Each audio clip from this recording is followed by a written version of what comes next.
সাহিহ বুখারীর একটি বিখ্যাত হাদিসে বর্ণিত আছে, বিখ্যাত বদরি সাহাবী আবু মাসউদ রাদিয়াল্লাহু আনহু জানালেন যে একদিন রাসূলুল্লাহ সাল্লাল্লাহু আলাইহি ওয়াসাল্লাম বর্ণনা করলেন, সূরা বাকারার শেষে 2টি আয়াত রয়েছে, যে ব্যক্তি রাতের বেলা সেগুলো তেলাওয়াত করবে তার জন্য সেগুলোই যথেষ্ট।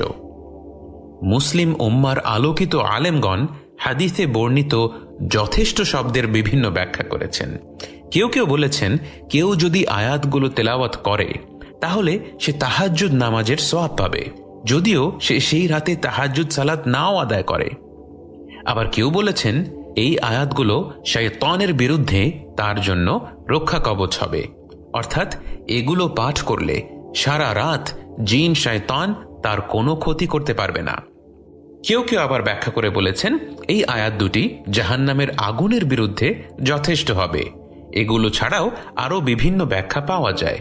তবে আমাদের জন্য সবচেয়ে গুরুত্বপূর্ণ বিষয় হল প্রতি রাতে এই 2টি আয়াত তেলাওয়াত করা রাসূলুল্লাহ সাল্লাল্লাহু আলাইহি ওয়াসাল্লামের সুন্নাহ।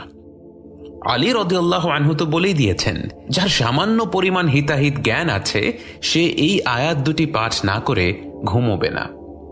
আসুন আমরা যারা এখনো প্রতি রাতে এই মহিমান্বিত আয়াত 2টির তেলাওয়াতকে নিজেদের দৈনন্দিন রুটিনের অন্তর্ভুক্ত করিনি, তারা আজ থেকেই রাসূলুল্লাহ সাল্লাল্লাহু আলাইহি ওয়াসাল্লাম ও তার অনুসারীদের এই গুরুত্বপূর্ণ সুন্নাহটিকে নিজেদের জীবনের অবিচ্ছেদ্য অংশ বানিয়ে দেই।